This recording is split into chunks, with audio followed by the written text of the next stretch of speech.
Should be on there. Wait a minute. Something's happening here. You're going to have to click on it. I do? I think so. Wait a minute. Down here. Wait a minute. Yep. Turn. Oh, that says turn off video. Nope. Can you see me? Yes. Well. Let's see. What else do I do?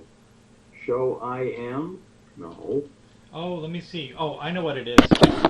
Hold on a second.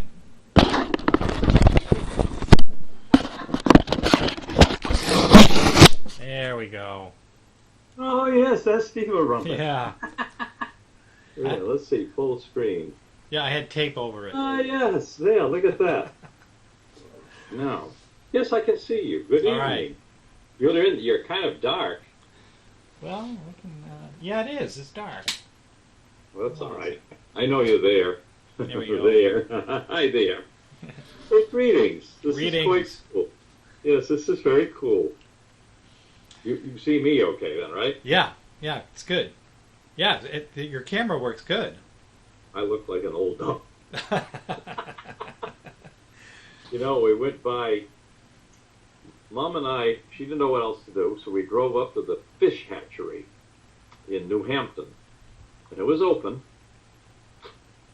and they had lots of little fishes. They had one tank, and I guess they're trout about that long. How long? Oh, almost 2 feet, Wow. 18, 20 inches.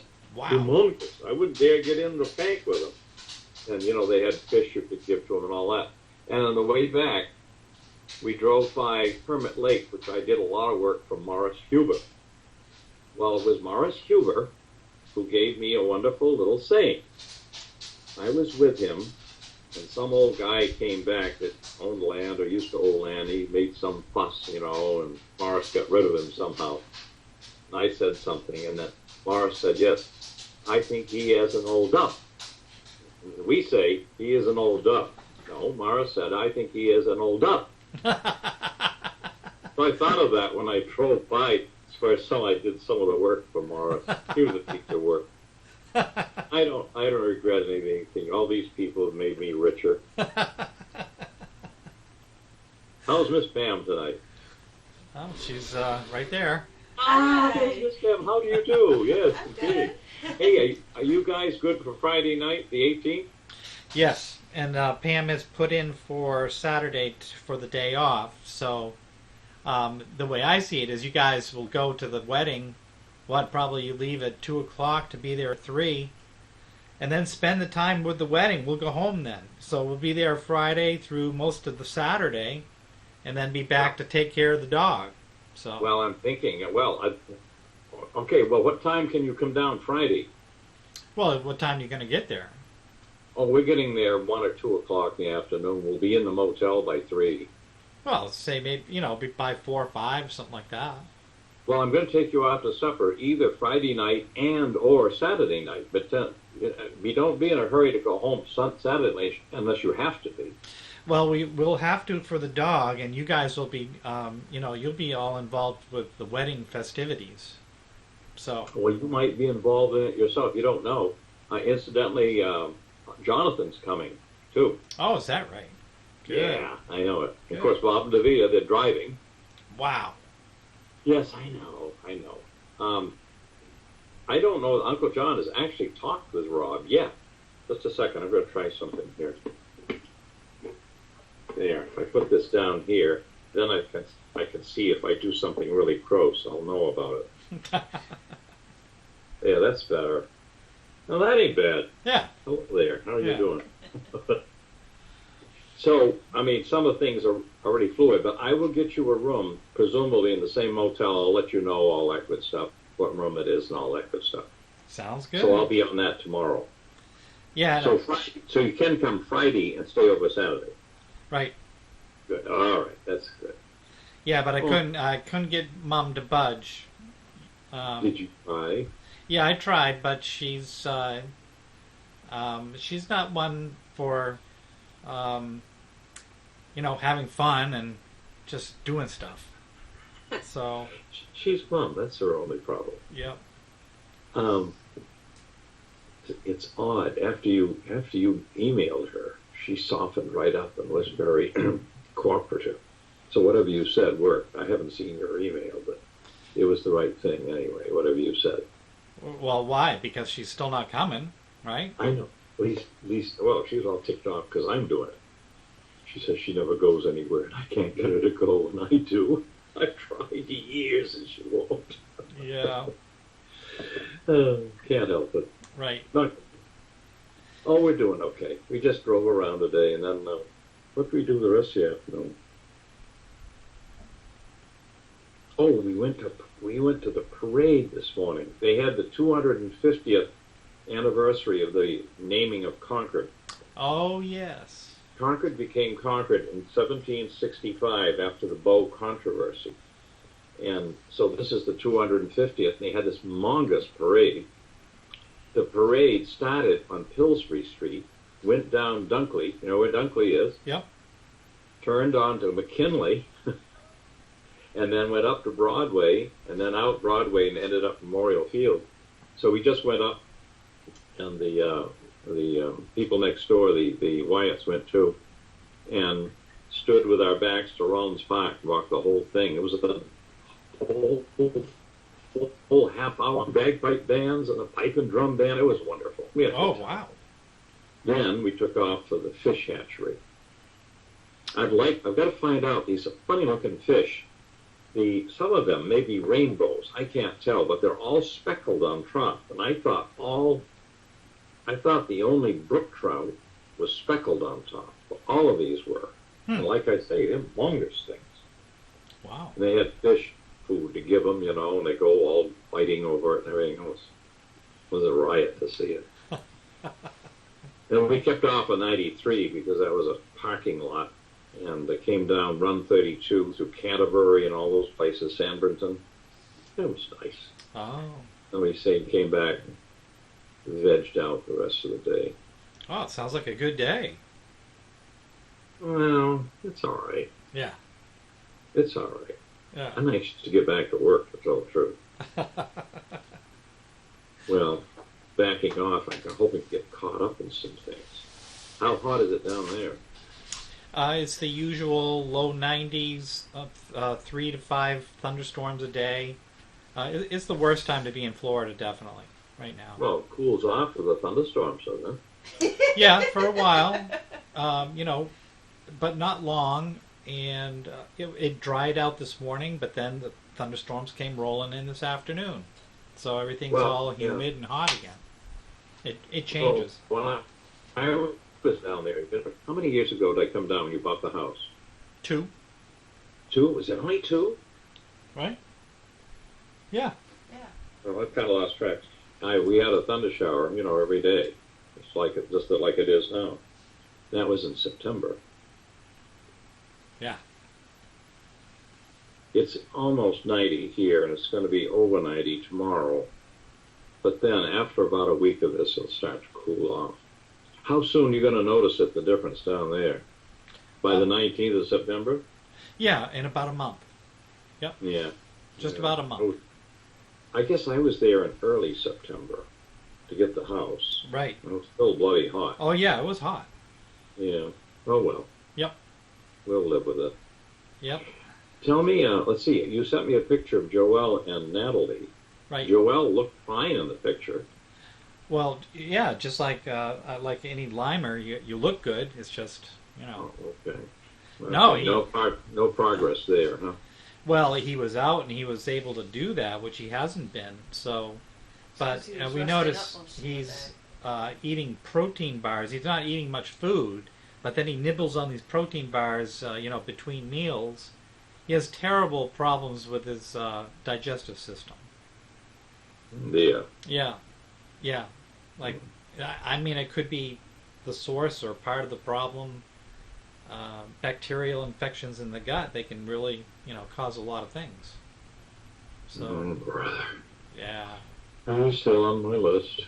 Yeah.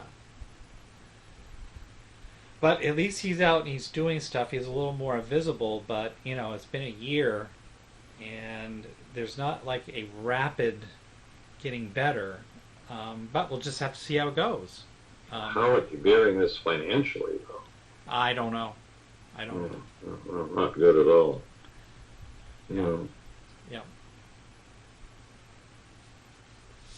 But now, earlier from our previous conversation, you were talking about predestination.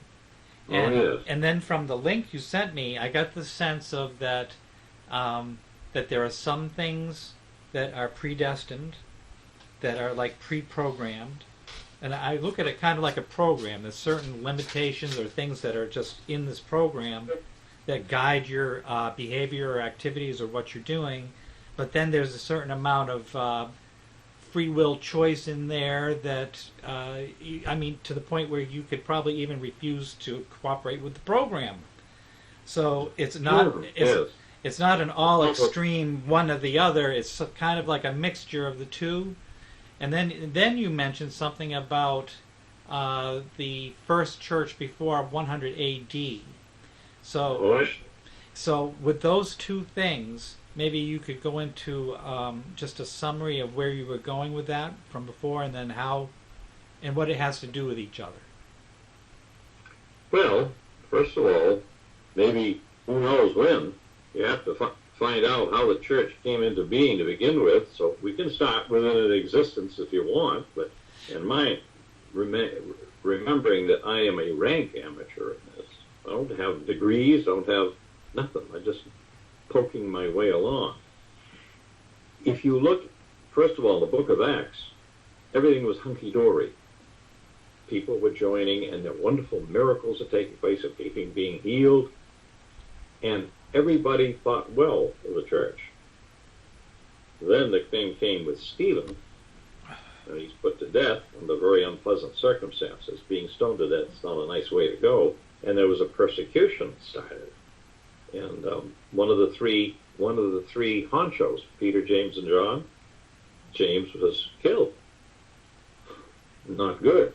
And Peter eventually is going to be killed.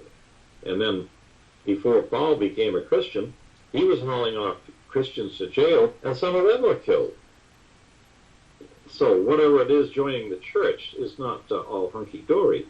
But then if you read in what was going on a few years later, oh boy, probably 15 to less than 20 years after the resurrection of Christ, you look what's going on in Corinthians, you know, the place is all messed up. Somebody's living with his mother.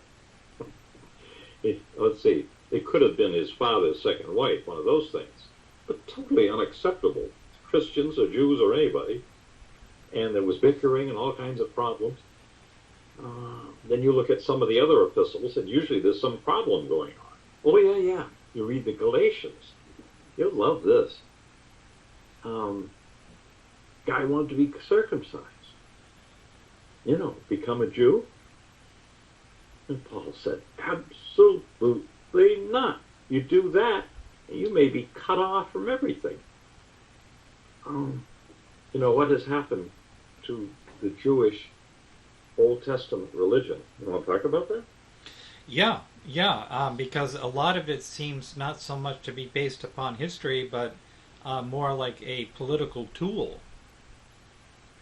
Oh, wait a minute. One thing Christianity was not set out to be is a political force.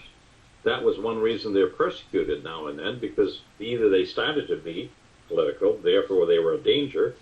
All right, since you mentioned it. The reasons for putting Jesus to death, strategically, politically, militarily, absolutely sound.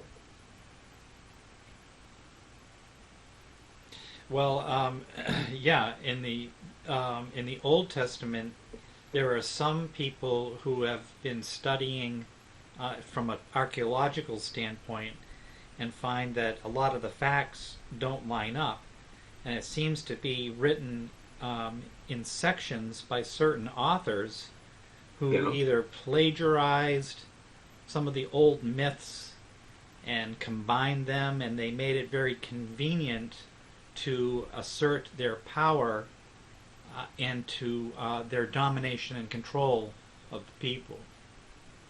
Oy vey. Yeah, so I mean, some of these people, some of these folks who are studying this are saying that, a lot of this just doesn't add up to the facts, and when they look at the actual authors of it, they see some overlap and some twisting of the facts, and they went into, well, why would they do this? And it's really coming out to be this like a power structure movement in terms of Yahweh, of making him the God of choice, and they twisted a lot of the stories and inserted names where they didn't belong and dates that were false, and so there's just a lot of it that seems to be contrived. So it's really hard to tell what actually went on then. Oy vey. Yeah. Where do you want me to go from there? Well, I was hoping we were going to talk about a little more about that predestination, and where does that fit in with the before 100 A.D. Was there any connection there? Yeah. Now let me try something on you. Yeah. Tomorrow I am going to pick up the cat's dish, empty it out, and clean it with hot soap and water. I do it every morning. So I'm going to do that tomorrow morning. Right.